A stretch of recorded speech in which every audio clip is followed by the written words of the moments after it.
We're less than a month away from Super Mario 3D World's release, and to celebrate the occasion, Nintendo unleashed a brand new 6-minute trailer that shows off even more of the game. So you know what that means, it's time to crank the analysis machine into overdrive and see what secrets all the footage might be hiding. But please make sure to check out our previous analysis videos if you haven't already, as we'll only be covering the new stuff here. You can find links to them in the description below. So to start things off, we get another glimpse of the game's opening cutscene. Now if you're getting a bit of deja vu from watching this, it's because this scene picks up almost exactly after the scene from the previous trailer left off. So if we play the two together, back to back, you can see that it's almost seamless, and gives us a better look at the game's introduction. Now granted, it doesn't really reveal that much that's new. Instead, it just confirms that Bowser does indeed retreat back down that same pipe and Mario and the gang follow after him. But I really do like what Mario yells here.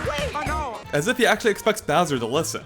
Immediately after, we can see Mario and the gang taking that clear pipe to the game's first world. And in fact, according to the narrator, these clear pipes are what actually connects all of the game's worlds together. And we can see proof of this in a recent Nintendo Minute video that shows them taking just such pipes between worlds. Now we've already talked a lot about the world map in our previous analysis videos, but now we get to see even more of it. And not just of World 1, but World 2 as well. And between them, we do learn a few new details. Now we already knew that the colored red flags here mark the completed level, but now we can see that we were right about black ones marking levels not yet completed too. And beyond that, we can see that though there is a dirt path, the gold path we noted before is missing, confirming that it doesn't appear until after you complete a level. Which suggests that, even though the map is free roaming, you may not be able to access later levels until you complete the ones preceding them. Now in our previous analysis, we noted that there was a bridge nearby, separating the island containing the first two levels from the other containing the rest. And we theorized that this bridge may not appear until after you complete the first two levels, preventing you from venturing too far into the world. And now we think we have even more evidence, as there's a similar structure dividing the desert world, only this time it's a ramp. And it appears to be just as artificial as a bridge, as in it's not part of the natural environment. So we're growing increasingly confident that these throughways may only appear once you've completed the levels preceding them, or maybe met some other kind of condition.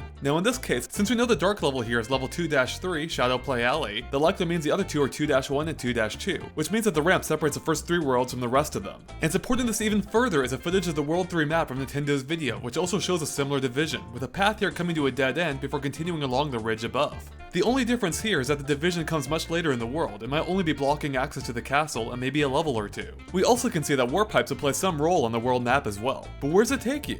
At first we thought it could be similar to the warp pipes in New Super Mario Bros. U, which served as a warp point to any of the game's worlds. But those always appeared at the start of a world, whereas here we can see a path extends to it from what appears to be World 2-2. So this could just mean it becomes accessible after you beat that level, or maybe it's found via a secret exit or something. At any rate, we still have no idea where it leads. Perhaps it warps you to a secret part of the world similar to the warp pipes on the map of Super Mario Bros. 3? It looks like this might be the case going off of Nintendo's World 3 footage again. It shows a pair of nearby pipes with one of them being on an island, which is also home to another one of those Command Your Toad levels. Oh, and speaking of those, we basically completely nailed how they work way back in our first analysis. As a recent interview with the development team confirms that you'll play as Commander Toad to collect all 5 green stars in those specialty made levels. But the catch is that he can't jump, which should make those levels a little bit tricky.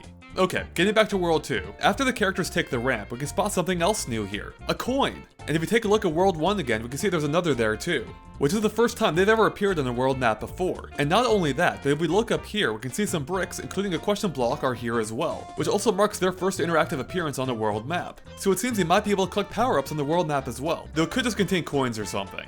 Now as we knew before, enemies will also appear on the world map, such as the Super Mario World style Goomba hanging out here. And like the Charge and Chuck we saw before, this one too is butting up right against the path. And not only that, but both of them have appeared to be knocked out as well, as indicated by them lying down and the stars circling overhead, which likely means Mario's already dealt with them here. But do they come back in time, say after finishing a few more levels, or do they stay knocked out for good? Well, once again, we can look to Nintendo's World 3 footage for some answers. In this case, the world's enemy is Magic Koopa, who again is knocked out here. But as Peach and the gang pass by, we can see a pop-up appear indicating a green star was obtained from that level, which not only tells us that the enemies are likely battle stages, but that once you knock them out, they're down for good. Though it does appear you'll be able to replay them judging by the A button here. Oh, and we can see that the level is called Magic Koopa Blockade, which suggests that you won't be able to continue on your journey until you take these enemies down. So between the 3 worlds we've seen so far, it seems likely that there will be one world map enemy defined to each one of the game's worlds. Now if we go back to the World 2 map, we can see there's something odd about the level here. At first blush, it appears to be like any other, what with its flagpole and green star icon. However, it doesn't have a path leading up to it, even though it's clearly already been beaten. And it does resemble the mystery box levels from Super Mario 3D Land, which are simple challenges that you unlock by street passing with other owners of the game. Well, there's a reason for that similarity, because according to an IGN interview, they actually are very similar in concept, except this time, instead of being a single 10-second challenge, there are now actually between 5 to 10 of them linked together in a single stage. And as we can see by the green star icon, you'll be awarded with green stars if you pull it off. So between this, the main levels, the Toe Commander stages, and the world map enemies, there appears to be a ton of ways in which to earn green stars in this game. Moving on, did you notice that the small sand dunes here, as well as the small bushes in World 1, appear to be bouncing in time to the music? Which is similar to the map from Mario 3. It's just a cool little detail. Finally, did you notice in Nintendo's footage that Mii's can also appear on the world map? And when you get close, they'll pop up a message shared via Miiverse, similar to New Super Mario Bros. U's take on the same idea. Okay, that's enough about the world map for now. Let's take a look at some of the new levels and gameplay mechanics shown off instead. So the new trailer actually opens up with a couple of scenes from a grassy waterfront area, and there are several other similar looking ones throughout the trailer.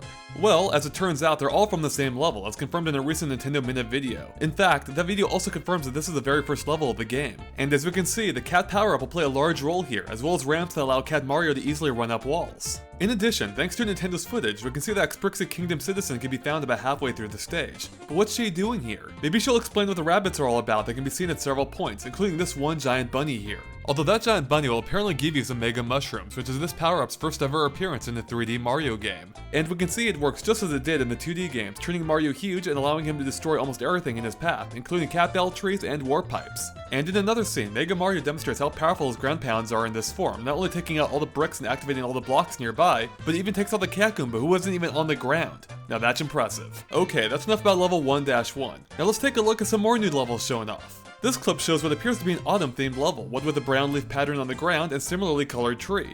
And in the background, you can see a platform on a track that we're guessing moves in the direction that you tilted in by standing on it. And it appears you'll have to use it in order to reach the exclamation block here, which we're guessing doubles as a warp block. Also, if you look at the steps in the background, we can see what appears to be the return of the Fizz-lit enemy from Super Mario Galaxy 2. Following that, we get a glimpse of what appears to be another candy-themed level, which could suggest it's also part of World 2. Now this one features platforms of at least 2 different shapes that rotate in unison before pausing briefly.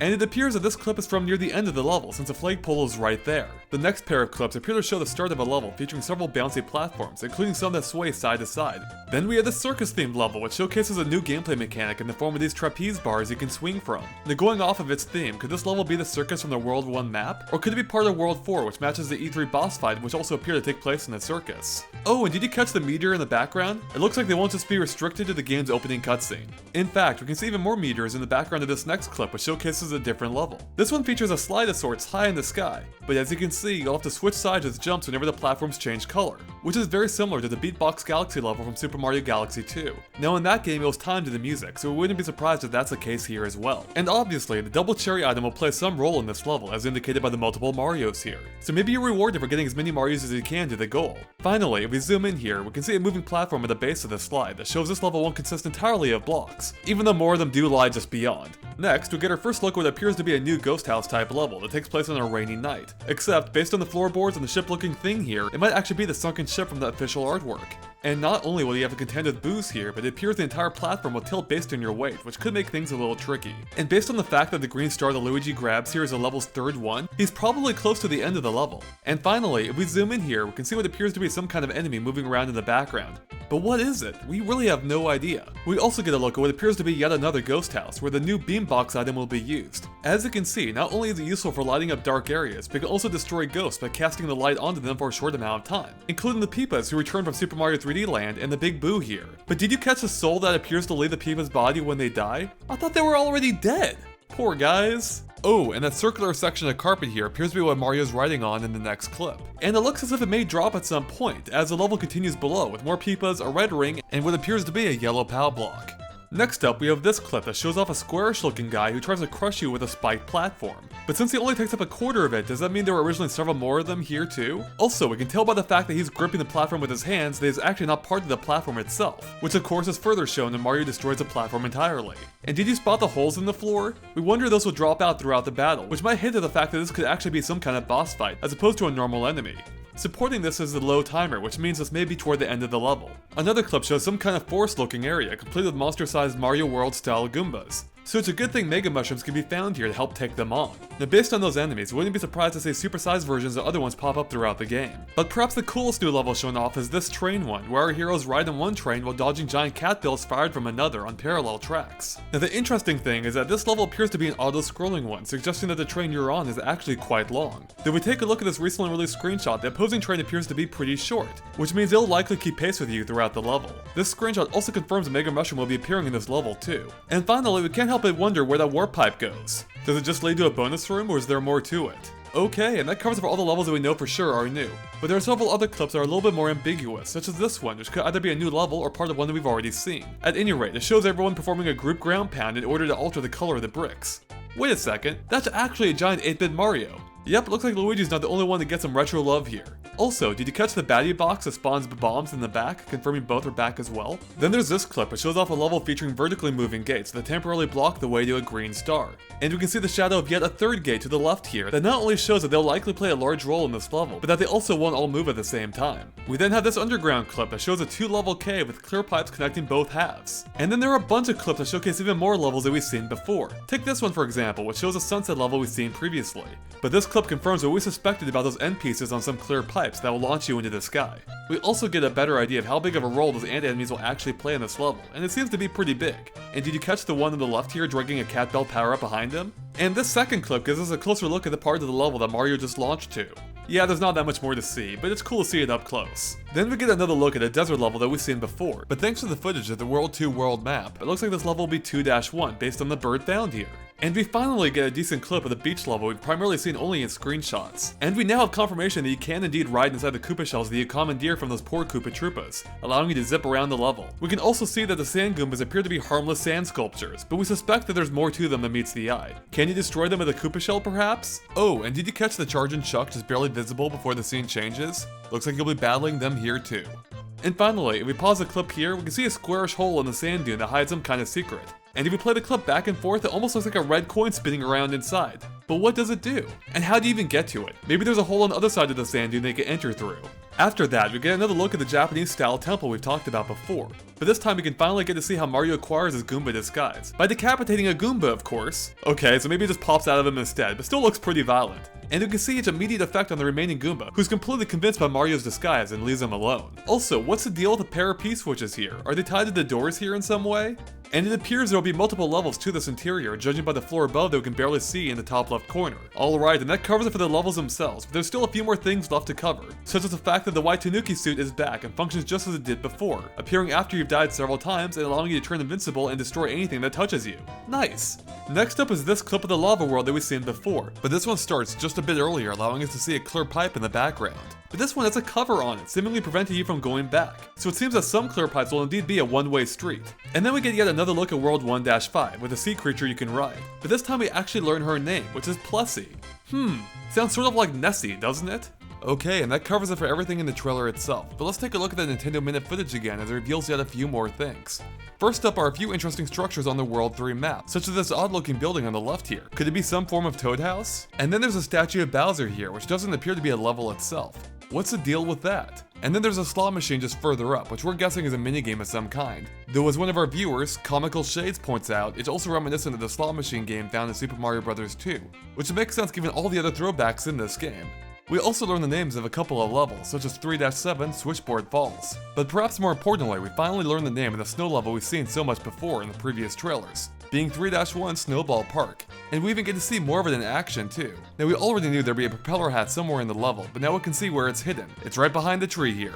We also get to see how Mario and the gang find their ice skates, by hijacking them from Goombas of course. Alright, and that covers it for all the footage, but there's still one screenshot that we forgot to cover in our last analysis, despite having written the script for it. It was a long day, okay?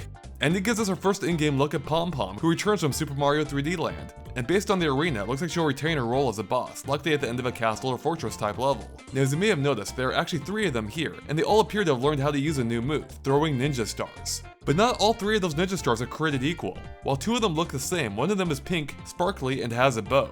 And we think we know why. We suspect that only one of these is the real Pom Pom, and the other 2 are simply temporary clones. Supporting this idea is the fact that the one throwing the pink ninja star is the only one of the 3 to have the green hairband that she also had in Super Mario 3D Land. So it seems like this old gal has learned a couple of new tricks. And with that, we're done covering everything we could dig up on Super Mario 3D World.